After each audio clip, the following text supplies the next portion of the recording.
How to fix invalid notebook name error in OneNote. To fix invalid notebook name error in OneNote, try 1. Check the name. Note: notebook names must be unique and contain only letters and numbers.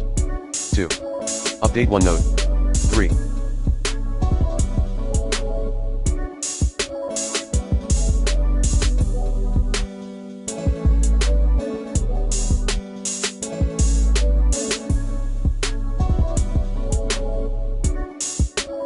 Clear the OneNote cache at c/users/appdata/local/Microsoft/Microsoft/OneNote/16.0/cache. 4. Repair OneNote.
Reinstall Office.